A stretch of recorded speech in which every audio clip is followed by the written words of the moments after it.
E eu já quero começar aqui sobre o início do dia. O dia começou com um jeitinho e o Arthur Lira, ele participou de uma entrevista para uma rádio e ele falou algumas coisas que são bem interessantes porque diz respeito à questão do voto auditável. Isso tudo aconteceu antes da live de Bolsonaro. Vamos seguir a ordem do dia. Então vejam só, saiu matéria em alguns veículos, essa daqui que saiu na Revista Oeste, falando que Arthur Lira, abre aspas, não se vai aceitar que a Justiça Eleitoral legisle, mandando um recado forte aí pro TSE. Não se intrometam.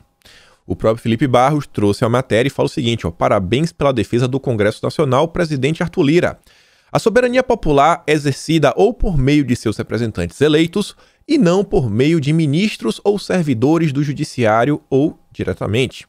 Todo poder emana do povo e não dos tribunais. Lira ainda falou o seguinte, as eleições são pertinentes ao legislativo e ao executivo. Ao executivo com relação ao pleito majoritário e ao legislativo com relação ao pleito proporcional na Câmara e majoritário no Senado. Não são pertinentes a outros poderes. TSE, STF, não é com vocês. Bom, se isso daqui tem a ver ou não com a entrada de Ciro Nogueira no governo, a gente não pode bater o martelo, mas a maré está mudando, né, a nosso favor. O Estadão trouxe um complemento para essa matéria. A matéria é essa daqui. Lira indica apoio a voto impresso e fala em auditagem transparente. Eu quero mostrar para vocês que ele falou mais algumas coisas. Vejam só. O presidente da Câmara, Arthur Lira, afirmou nesta quarta não existir nenhum fato relevante que aponte fraude nas urnas eletrônicas. Mesmo assim, não deixou de apoiar a bandeira do presidente Jair Bolsonaro, que defende o voto impresso nas próximas eleições. Lira falou em criar novas formas de auditagem mais transparentes que evite a contestação das eleições e jogou a decisão final sobre o tema para o Senado. Neste sistema, foram 6 eleições. Eu não tenho nenhum fato relevante que eu possa falar que houve fraude nas urnas eletrônicas. Eu não posso desconfiar de que um sistema que eu fui eleito. Mas a discussão é, se não há falha, se não há problema, por que ficar discutindo essa versão? Por que essa versão cresce? O Brasil é feito com problemas de versão. Por que ficar crescendo? Não tem problema nenhum, porque está se comentando tanto sobre o tema. Falou Lira numa entrevista ao jornal da gente, da Bandeirantes. E ainda completou. Se não há problema, não há por que nós não chegarmos numa situação de termos uma auditagem, seja lá de que maneira for, de forma mais transparente para que não tenha uma eleição independente do que seja eleito. Vamos colocar, né? Vamos colocar. Lira disse que esse debate está muito polarizado e pediu calma e paciência para o Congresso decidir sobre o tema. Calma, vamos ter calma. E aí você deve estar pensando, calma, como é que ter calma? A gente tem que decidir tudo, tem que voltar tudo até outubro para poder valer para 2022. Porque tem aquela lei, né, que as mudanças nas questões eleitorais para valer para próximas eleições tem que ter no mínimo 1 ano de diferença. Calma, que isso daí parece que foi resolvido. Nós estamos perdendo tempo, energia, muitas vezes gerando atritos entre instituições democráticas que são necessárias para o equilíbrio do Brasil de maneira que não trará benefício nenhum. Então, nós temos que ter nesse momento calma. Lira afirmou que já existe desde 2015 no Senado uma proposta de emenda à Constituição sobre o tema aprovado pela Câmara e jogou a decisão para os senadores. E vejam só. Nós temos que ter paciência e esperar para que as casas legislativas se pronunciem.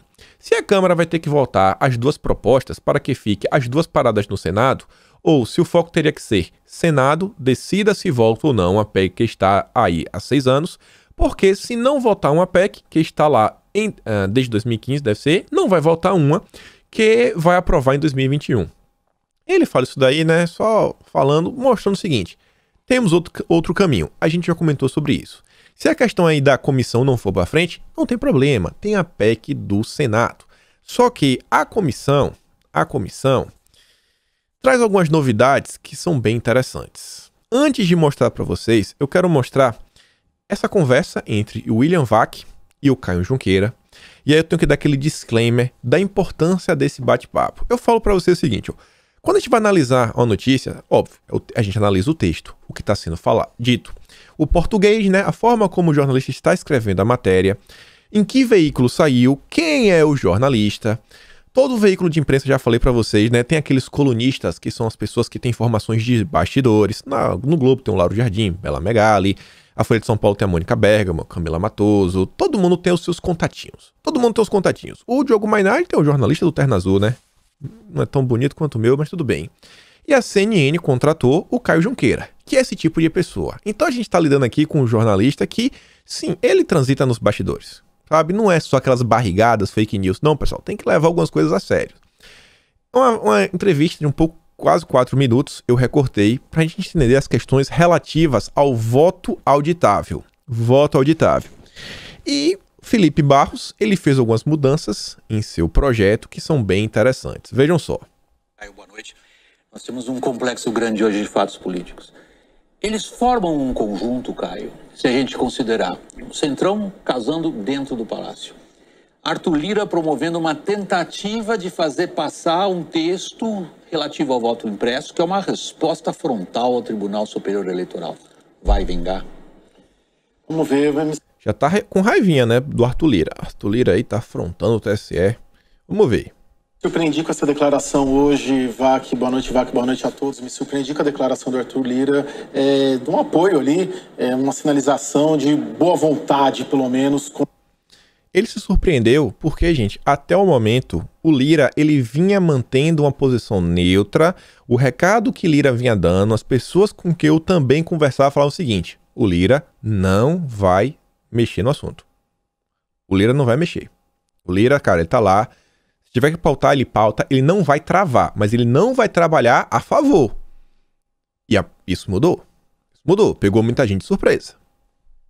Nesse texto, as coisas estão casadas. Centrão dá para o presidente Jair Bolsonaro a estabilidade, a blindagem do processo de impeachment, blá blá blá. Maioria tá, beleza. Mas em troca, o Centrão tem que oferecer também, além dessa blindagem, dessa estabilidade, pelo menos um apoio, por menor que seja, à agenda bolsonarista, a agenda do Você presidente Jair levanta Bolsonaro. 2 pontos que o Centrão tem que dar algum apoio aí, né? A famosa agenda bolsonarista. Tem que dar apoio. Não colocou lá o Ciro Nogueira à toa, né? Não colocou à toa. Não apoiou o Arthur Lira para presidir a Câmara? À toa. Não tem o Ricardo Barros à toa. Centrão está disposto a oferecer, e a minha pergunta é se ele é capaz de oferecer o que ele apresenta ser capaz de, ser o amortecedor, um presidente que até aqui se mostrou indomável, 2, fazer passar agora, está passando agora, a reforma eleitoral e a PEC do voto impresso. O que ele ofereceu, ele entrega. Ele entrega o que ele oferece. Agora, o Centrão entrega o que ele oferece. Entrega. Ele, na minha percepção e das conversas com as fontes, Vac, essa briga do Palácio do Planalto com o Poder Judiciário, em parte, olha agora isso daí, respaldo no Centrão, porque tudo que o Congresso Nacional sempre quis fazer e nunca conseguiu por respaldo, nunca encontrou respaldo dos presidentes anteriores, era enfrentar o Poder Judiciário para suas causas. Essa causa da flexibilização, da perda de poder do TSE, é uma causa do Centrão, é uma causa do Congresso Nacional. E o presidente Jair Bolsonaro, por outros motivos, faz um enfrentamento com o Judiciário, mas se encontram aqui nessas agendas de enfrentamento, cada qual por seus motivos, o presidente da República no voto impresso e o Congresso Nacional na diminuição do Poder Judiciário. Mas encontra ali, tem um encontro de águas e de motivações nesse enfrentamento com o Judiciário.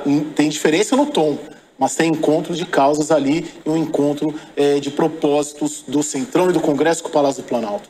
Caio Junqueira, muito obrigado pela participação. O Centrão, o famoso Centrão, na verdade não o Centrão, o Congresso como todo e também Bolsonaro, ambos têm um problema em comum.